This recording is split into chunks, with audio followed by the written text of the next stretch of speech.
Gostaria de cumprimentar a todos que estão vendo esse vídeo da Atos Comunidade Cristã. Meu nome é Marco e vamos para mais um Perguntas e Respostas. A pergunta de hoje é a seguinte: feitiço pega em crente? Olho gordo, mal olhado? Esse tipo de coisa pega em crente? O que a Bíblia diz a respeito? A resposta é a seguinte: depende. Por mais diferente que seja essa resposta, por mais inusitada, nós vamos ver que é exatamente isso que a Bíblia diz.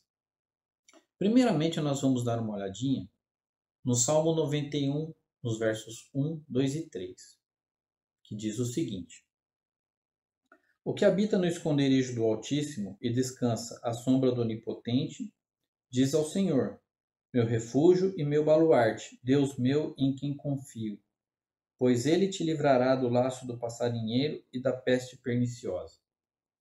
Então, o que nós vamos ver aqui primeiramente é o seguinte: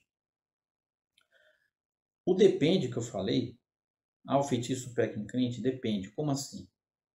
As bênçãos de Deus, elas são condicionais, né? É uma coisa que a gente vai acabar aprendendo, principalmente nesse mês, agora que é o mês que fala da maturidade, porque tem tudo a ver com maturidade. Então, as bênçãos de Deus, elas são condicionais, elas não acontecem assim, porque sim, né? Sem motivo nenhum. Você estala o dedo e a bênção acontece. Não é assim que funciona.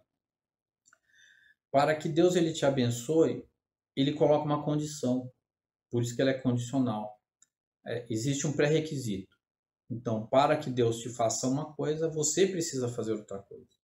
Então, existe essa condição, essa condicional. Então, para que você esteja abrigado sob a sombra do Onipotente, você precisa habitar no esconderijo do Altíssimo. Para que você seja livre do laço do passarinheiro, você precisa chamar Deus de meu Deus, você precisa ter intimidade com Deus, né? Então, aí é onde a coisa vai mudando de figura. Então, voltando nessa parte do habitar, aí você pode parar para pensar, como assim habitar no esconderijo do Altíssimo? Se a gente for pegar como exemplo a nossa casa, você habita na sua casa. Então isso quer dizer que você tem a chave da sua casa, você tem total acesso a todos os cômodos, você pode usar geladeira, você pode usar máquina de lavar, você pode usar armário, usar guarda-roupa, penteadeira, ligar a televisão. Enfim, você pode usar tudo que tem ali dentro da casa, você pode abrir um armário, pegar uma coisa para comer. Então, não há necessidade de você pedir ordem para o seu cônjuge, não há necessidade de você pedir permissão para o seu pai, para sua mãe, e você permitir que o seu filho use a casa ou não, né? Claro, dentro de devidas proporções, mas você habita naquela casa, então você tem acesso, à medida do que for necessário, você entra, você sai, você faz, você deixa de fazer. Agora, você faz isso na casa do vizinho? Não, porque você não habita nessa casa. Então você entra lá, você bate na porta, você pede licença, você fica lá, toma um cafezinho, conversa um pouquinho e vai embora. Porque você não habita nessa casa. Você não é íntimo. Essa casa ela não faz parte do seu núcleo familiar.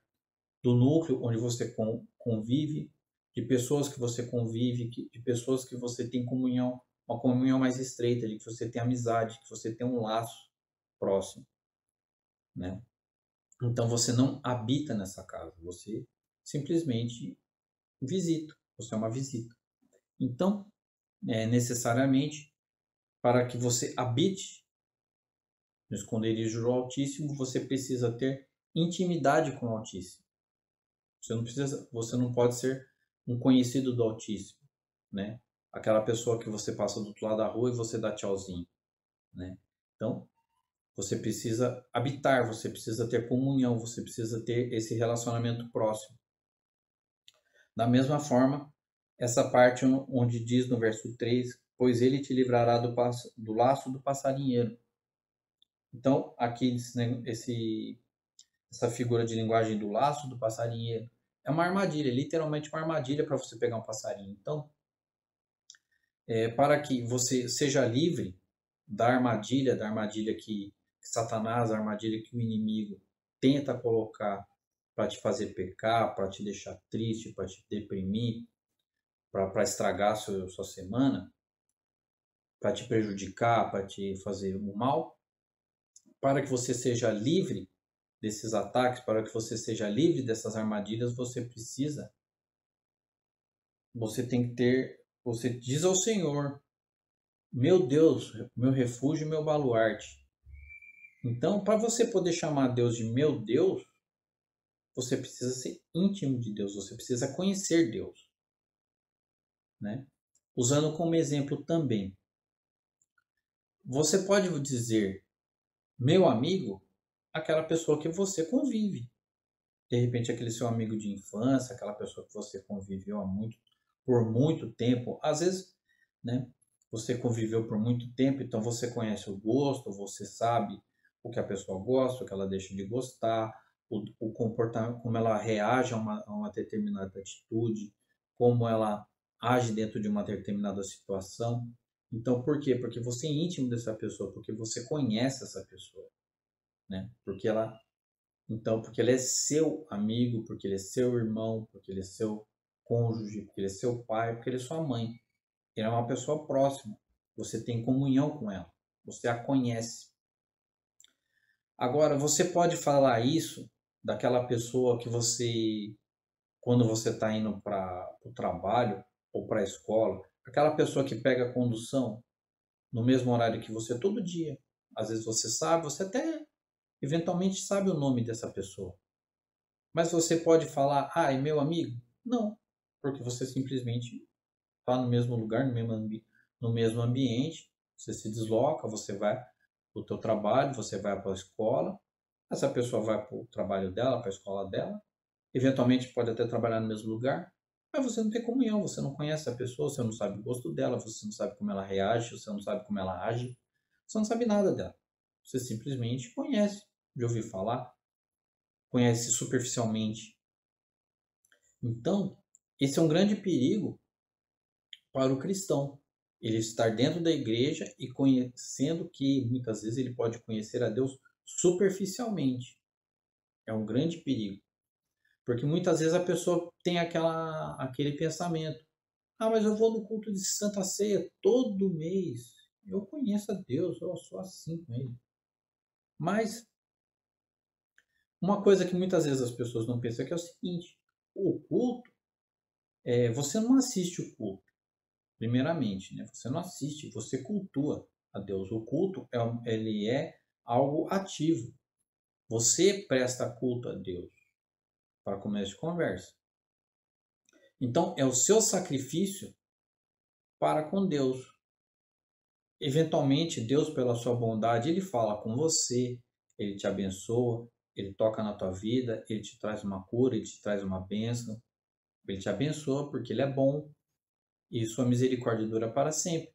Mas o culto, ele é uma atitude nossa para com Deus. Aí você vai me perguntar, Marco, mas e a parte de Deus para comigo? Em que hora que vai acontecer? Vai acontecer nos períodos onde você estiver orando, quando você estiver lendo a Bíblia na sua casa, quando você estiver estudando a Bíblia.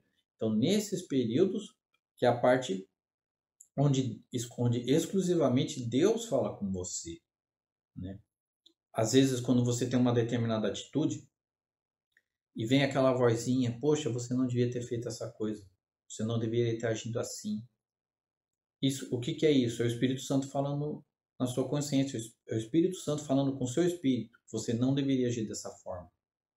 Às vezes vem aquele versículo, você tem uma determinada atitude e vem um versículo falando que você deveria ter agido de uma forma completamente oposta. É Deus falando com você, né? Através da Bíblia, às vezes através de pregação, às vezes através de um outro irmão. Então, esse processo onde você vai sendo adequado com a palavra de Deus, com a vontade de Deus, esse é o processo de maturidade. Da mesma forma como uma criança. A criança nasce, ela não sabe falar, ela não sabe andar, ela não sabe se portar, ela não sabe fazer nada. Ela simplesmente chora, recebe comida e basicamente só, né? Mas, conforme ela vai crescendo, você vai ensinando. Então, você ensina ela a se portar, você ensina ela a comer sozinha, você ensina ela a andar, você ensina ela a se tornar independente, né? Fazendo as coisas por si só, até quando Espera-se, né, que ela chegue à fase adulta e ela consiga fazer as coisas de uma forma autônoma, sozinha. Então, esse processo é a maturidade. Com o cristão é a mesma coisa. Quando você se converte, é como se você fosse um bebê. Aí você vai se aplicando aquilo que Deus vai falando, o que a palavra de Deus diz, você vai adequando a sua vida, a sua forma de pensar, de agir, de sentir ao que a Bíblia diz, e esse processo é o processo de maturidade, onde você vai sendo trabalhado pelo Espírito Santo. Tem um outro texto, que é em Provérbios, capítulo 26, verso 2, que também vai dizer o seguinte: como o pássaro que foge, como a andorinha no seu voo, assim a maldição sem causa não se cumpre. Existe até um chavão no meio cristão que ele diz que a maldição sem causa não encontra pouso. É exatamente esse versículo, só que dentro de uma outra tradução, escrito de uma outra forma. Então, o que acontece? Se você não dá um motivo para que a maldição se cumpra, ela não vai se cumprir. Por isso que é importante você ser transformado pela palavra de Deus. Porque aqui, né, se a pessoa ela fala alguma coisa, um mal olhado, ela tem inveja de você. Se você está agindo de acordo com o que Deus diz na palavra, se você está agindo de uma forma correta, a pessoa pode ter até 3 invejas para cima de você que não vai acontecer nada contigo. Agora, se você não cumpre a sua parte, aí fica complicado, né? Aí não tem como. Se você não está debaixo da sombra do Onipotente, como que você vai estar protegido? Você não vai estar protegido. Esse é o problema, né? Então, para finalizar o vídeo, nós temos algumas perguntinhas, né? Onde a gente deve se confrontar, a gente deve se perguntar, né? Eu realmente habito no esconderijo do Altíssimo, né? Você habita no esconderijo do Altíssimo mesmo? Você é íntimo de Deus o suficiente para ser livre de armadilhas? Se o mal fosse um pássaro, você seria um ninho? A gente seria um ninho? Né? Uma pergunta que a gente deve se fazer. Isso sempre na nossa vida, né? Eu dei uma causa para o mal. Posso reverter essa situação? Né?